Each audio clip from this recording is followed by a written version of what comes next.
Época de la violencia, tanto víctimas como victimarios. Así que comencemos. Los primeros a analizar son las víctimas, las comunidades desplazadas. ¿Pero quiénes son? En su mayoría son campesinos desplazados por la violencia y grupos armados, es decir, un desplazamiento forzado. Hay que aclarar que los grupos armados son tanto legales como ilegales. Existe una anécdota de un vecindario en el cual la policía llegó, mató 2 líderes sociales y luego desplazó a toda la gente.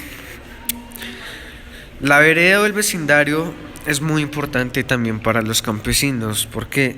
Porque ahí encuentran seguridad, ahí encuentran amistad, ahí encuentran todo lo que tienen.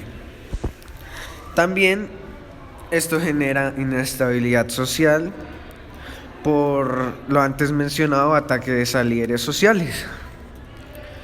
Como podemos ver, aquí hay un ejemplo de una familia campesina. El siguiente punto a analizar es la guerrilla y comando, victimarios. La guerrilla y el comando son grupos armados ilegales. Ellos controlan las áreas rurales. Se basan en filosofía marxista y en el comunismo, es decir, un bien social. Su mayor frase es defender al pueblo colombiano. Tienen entrenamiento militar, ya que actúan por medio de las armas, la violencia, la extorsión, los robos y demás. También hay algunos que siguen el liberalismo y de hecho hay conflictos entre guerrillas liberales y guerrillas comunistas en algunas ocasiones. El comando se considera el cerebro de la organización. ¿Por qué? Porque ellos planean, ellos averiguan, ellos hacen todo lo necesario para que la guerrilla y el comando sea exitoso. Aquí podemos ver un típico ejemplo de cómo ellos se identifican en Colombia, y además podemos ver el vestuario de un típico guerrillero con el fusil, la ropa de camuflaje, botas de caucho, todo lo que un guerrillero debe tener. El siguiente grupo es la cuadrilla. La cuadrilla son jóvenes violentos, sí, así como escucharon. Son campesinos también, pero muy jóvenes. ¿Por qué jóvenes? Por la agilidad, la rapidez, la salud, la fuerza que tienen. Por eso son jóvenes. Son unos de los grupos más que se basan en el exterminio y la muerte, más sádicos, por decirlos de alguna forma. Tienen su estructura muy bien armada y van por pasos. Hay un representante que se le conoce como el aguantador, que es prácticamente lo que conocemos como tesorero. Él guarda y distribuye los recursos, sean armas, comidas, drogas, lo que sea. Hay otro que es el observador, que es el que planifica la situación. Es decir, él decide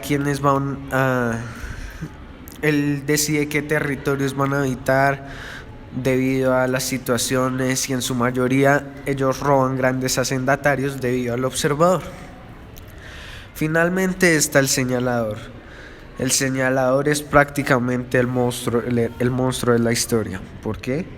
El señalador marca con un rifle las puertas, sean de familias campesinas en las que hayan niños, papás, mujeres, lo que sea. Él marca las puertas para que los integrantes de la cuadrilla actúen y maten a las personas que tienen la puerta marcada.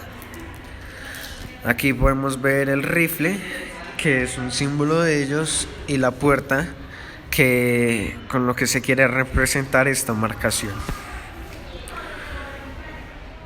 El siguiente grupo son los pájaros. Todos dirán, pero pájaros, ¿por qué ese nombre?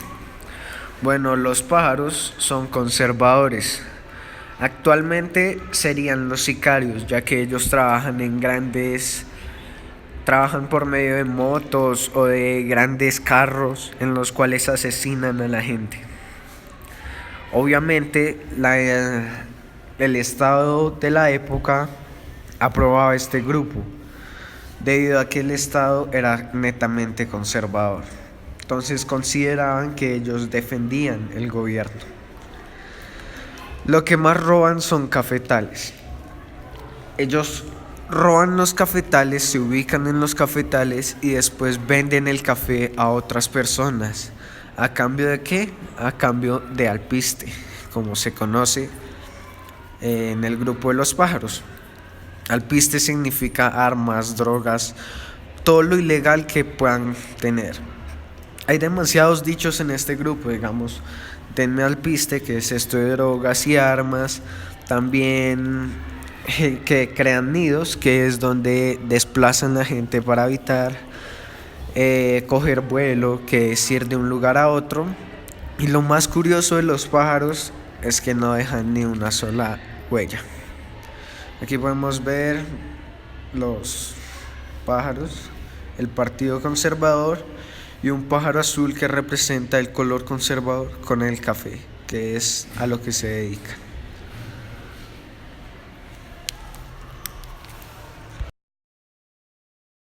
Ni sabían de leer o escribir.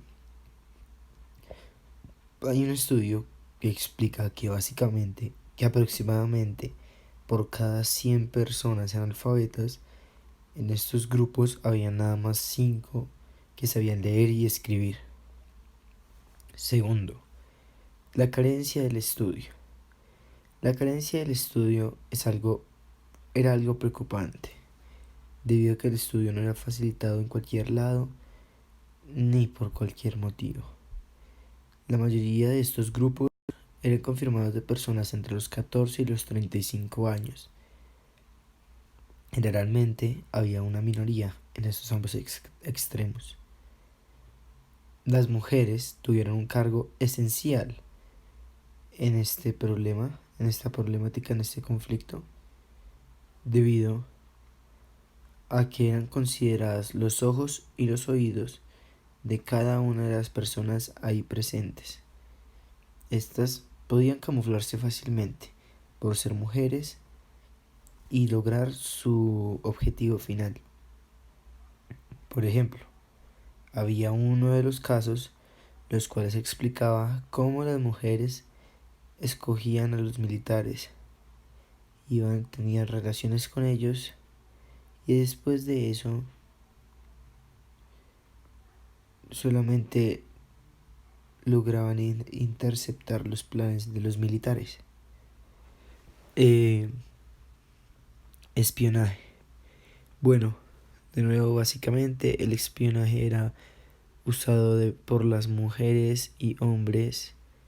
Sin embargo, las mujeres tenían mayores capacidades para hacer o para ejercer esto. La religión absoluta católica. Bueno, este grupo se basó más que todo en la religión absoluta católica.